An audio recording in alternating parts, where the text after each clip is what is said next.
पहले हमारा एक पॉइंट दो।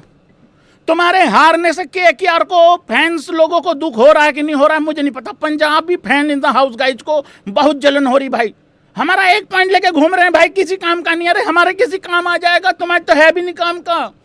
मैं एक बात बता दूं, अब किसी को हराना भी मत भाइयों, रिक्वेस्ट है केकेआर वालों, ए मेरे भाइयों, अब अच्छी 11 मत बना के देना। अब जो चल रहा है चल लेने दो। देखो तुमने कोशिश बहुत कर ली जीतने की नहीं जीत पा रहे हो ना, अब जीतना भी मत मेरे भाई। देखो अब यहां से जीतोगे किसी दूसरे का नुकसान करोगे, ठीक है ना भाई। हमें क्यों नुकसान करना है, हमें अपना फायदा देखना है। अपना फायदा हो नहीं रहा है, तुम्हारा तो हो नहीं पाएगा फायदा, किसी दूसरे का नुकसान करोगे। अब जो चल रहा है चल लेने दो, ठीक है भाई लोगों। वेलकम भाई लोगों, स्वागत है सभी भाइयों का। Gujarati fans in the house guys, भाई लोगों गुजराती फैंस लोगों को आज कमेंट बॉक्स में टूट के पड़ जाना है, क्योंकि तुम लोगों ने हुंकार भर लिया भाई लोगों टॉप 4 में आने के लिए। देखो और 3 टीमें तो पक्की लग रही हैं, लगभग 3 से 4 टीमें हैं जो एक नंबर के लिए, मतलब उस एक जगह के लिए लड़ रही हैं, जो कि वो चौथी टीम हो सकती है। चौथी का मतलब ऐसा नहीं है कि 4th प्लेस ही वो हो सकता है, वो तीसरा भी हो सकता है, ऊपर से ऊपर नहीं भाई, 1-2 भी चेंज हो सकता है, कुछ भी हो सकता है भाई। आईपीएल है ये, पता नहीं कब भैंस का अंबानी साहब जाग जाएं, कब उधर से नितिन मेनन जाग जाए, ऐसा मीम्स बन रहे हैं भाई लोगों। तो वो वाला हिसाब किताब नहीं, क्रिकेट है भाई लोगों। देखिए अनिश्चितताओं का खेल है, यहाँ हर प्रेडिक्शन फेल है, मतलब उस तरीके का काम है। तो भाई अब क्या हो रहा है कि केकेआर जीत तो गई है, और मैं एक बात बता दूं यहाँ पे जीटी जीत तो गई है, गुजरात टाइटंस जीत तो गई है। मैं यहाँ केकेआर फैंस को एक बात बता दूं, अगर तुम लोगों को ये लग रहा है कि तुमने आखिरी तक लड़ाई लड़ी, तुमने बहुत बड़ा थ्रिलर बना दिया इसको, हजी घंटा ये मजे ले रहे थे कि क्या ये गुजरात वाले तुम्हारे, अबे स्वाद लेके गए हैं तुमको, बताना नहीं चाहता हूं भाई। ये तुम्हारे इधर सिर पे एक डंडी बांध के कुछ खाने के लिए लटका दिया था, आओ आओ, तुम भाग रहे थे उसको खाने के लिए, और वो अबे कैसे डिस्टेंस वो मेंटेन कर पाओगे उसको, वो डिस्टेंस तो सेम ही रहेगा ना, जितना मर्जी भाग लो। लेकिन भाई लोगों अगर यहाँ दिमाग बुद्धि होती ना, तो ऐसे यूं सिर करके ऐसे नीचे रख के खाया जा सकता था उसको भी, लेकिन ये खाए नहीं है। आखिरी में पॉजिटिव गिना के गए हैं, और हम आखिरी तक लड़े हैं, और मेरे पक्का डाउट था ये बोल के जाएगा आखिरी में ये वाली बात। भाई लोगों गुजरात टाइटंस के लिए सबसे ज्यादा अभी भी चिंता का विषय क्या है?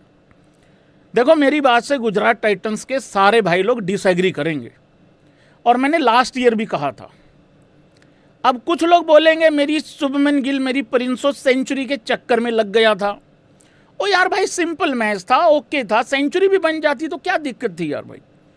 मैच तो ये गुजरात का ही था, सेंचुरी हो जाती तो भी गुजरात का ही था, नहीं हुई तो भी गुजरात का ही था। लेकिन मैं ये कह रहा हूं कि यार तुम लोगों को ऐसा नहीं लगता है, अगर गुजरात टाइटंस की ऊपर से 2 विकेटें किसी दिन गिर गई, जल्दी भाई लोगों ये प्रॉब्लम में आ जाएंगे। लास्ट ईयर भी यही समस्या थी, इनके टॉप 3 ही हैं, उसके बाद सिंपल मैच को भी फंसा लेते हैं ये। आज एक छोटा सा एग्जाम्पल है, बहुत ही छोटी सी झलक मिली है आज, जब शुभमन गिल आउट हुआ 18 बॉल में 23 रन चाहिए थे। हालांकि एक टाइम ऐसा था जब रन बॉल टाइप ही चाहिए था, इनफैक्ट रन कम थे बॉल ज़्यादा थी, ऐसा भी सिचुएशन मतलब हो रहा था तकरीबन, ठीक है। लेकिन ये मैच आखिरी में अगर 1 विकेट और गिर जाती तो कुछ भी हो सकता था, मतलब ऐसा सिचुएशन था।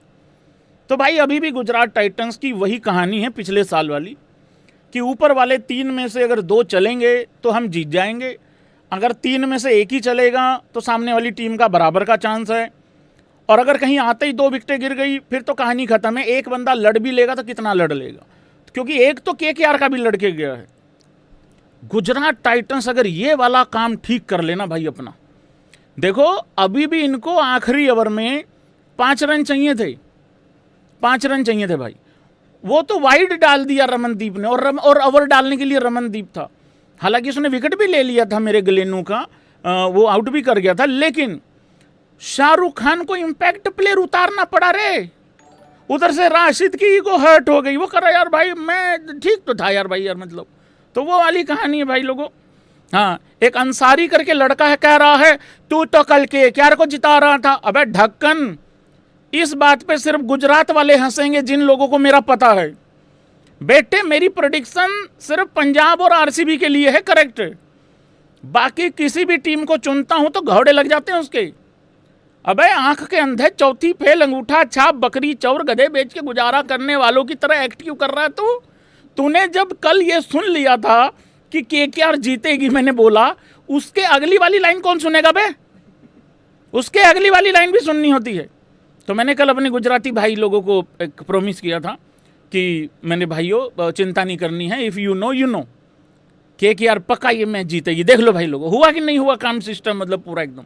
तो भाई लोगों ये बात है। शुभमन गिल भाई लोगों, मेरे हिसाब से अगर ये टाइटल भी रखा जाए कि Shubman Gill is enough for KKR, तो मुझे लग रहा काफ़ी था, वो इनफ था वो भी। लेकिन अभी टाइटल डला हुआ है WTC KKR versus GT, GT versus KKR, day 1 stumps हो गई हैं, ऐसा लिखा हुआ है। भाई ये ना, इसमें गुजरात की कोई गलती नहीं है। ये टाइटल लिखवाने के पीछे भाई लोगों सारा क्रेडिट जाता है केकेआर का। यार ये पावर प्ले होता है, और यार इसको पावर प्ले बोलते हैं। और तो मैं ना एक रिक्वेस्ट कर रहा हूं यहां BCCI से, किसी भी टीम का पावर प्ले अगर बैक टू बैक 2 मैचों में 40 से नीचे रह रहा है और वो कोशिश भी नहीं कर रहे हैं मारने की, ये इंपॉर्टेंट है। नियत भाई लोगों 6 ओवरों के बाद उस टीम को डिक्लेयर कर देना चाहिए और दूसरी टीम को बल्लेबाजी के लिए न्योता देना है, ताकि वो टीम 6 ओवरों में ही मैच जीत के हमारा सबका टाइम बचा के, इतनी बड़ी बड़ी लाइटें जगती हैं वहाँ पे, इलेक्ट्रिसिटी भी बचानी है, सारे पर्यावरण का ध्यान भी रखना है, सब लोगों को जल्दी सुलाने का एक मौका देना चाहिए मेरे हिसाब से। और यार और तुम्हें समझ नहीं आती पावर प्ले क्या होती है? क्या होती पावर प्ले? अबे पावर प्ले में भी पावर आ रहा है तुम्हारी, ये पावर है 37 रन की। चल आज तो तुम पहले बैटिंग कर रहे थे, तुम्हें नहीं पता था क्या सही स्कोर है? और पिछले मैच में जब चेस कर रहे थे तब 36 बनाए थे इन लोगों ने। के हार सुनाई दे रहा है लोगों को अब। और एक और बुरा लग रहा है भाई, केकेआर के फैंस बुरा भी नहीं मना रहे भाई। चेन्नई हार जाए तब पीले वाले काले हो जाते हैं जल जल के, मतलब इतना ज्यादा मतलब धुआं चढ़ जाता है पूरे शरीर पे उनके, बुरा लगता है उनको। मुंबई इंडियंस वाले हार रखे, कल से तिल मिलाए घूम रहे हैं, लेकिन वो अभी भी इस चक्कर में हम तो वापसी कर लेते हैं। अबे वो रोहित की थी कि वो MI, उनको ये बात नहीं समझ में आ रही है। ये केकेआर वाले, इनको बुरा भी नहीं लग रहा।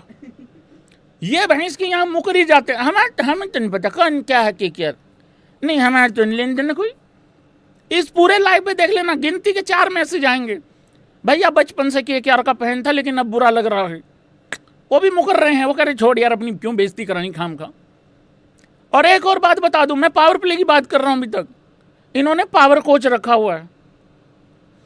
पावर कोच रख के चेज करते हुए भी 36 रन, पहले बल्लेबाजी करते हुए भी 37 रन। और उन्होंने कितने बनाए गुजरात ने? 71।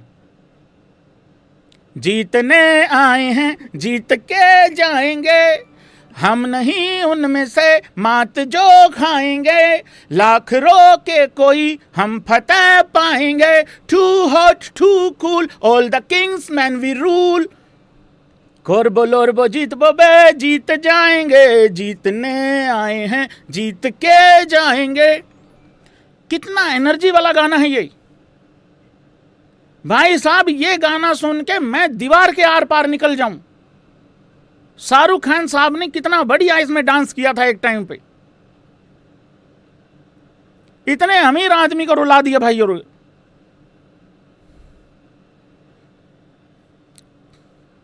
मेरे पास एक आइडिया भाई लोगों केकेआर की वापसी का, बताओ जरा आइडिया दूं कि ना दूं? बहुत तगड़ा आइडिया भाई लोगों, बताओ जरा। अगर कह रहे हो तो अभी के अभी देता हूं आइडिया, जल्दी बता दो। मेरे पास आइडिया आ गया एक।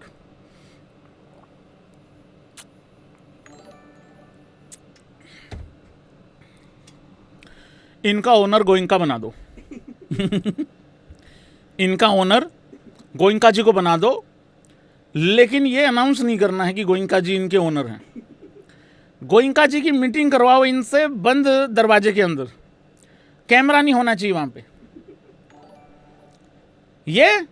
ये पावर प्ले में 75 बनाएंगे, 85 बनाएंगे, 95 बनाएंगे। अब सवाल तुम्हारे दिमाग में आ रहा होगा LSG क्यों नहीं बना रही उनका कप्तान पंत है, वो गोइंका जी से 4 कदम आगे है। समझ रहे हो? गोयनका जी गुस्सा होने वाले थे, पंत मैं चोट लगी, चोट चोट लगी मेरी चोट लगी। ये वो बच्चा है, पता है इसको आज पीटने का दिन है, क्योंकि मार्क्स अच्छे नहीं आए हैं, पापा आ रहे हैं रात को पीटेंगे, ठीक है। ये दिन में भैंस क्या किसने पैर अपना कहीं मार लिया, पैर मार के इतनी चोट लगी है, इतनी सी पट्टी इतनी बड़ी करवा ली ठीक है।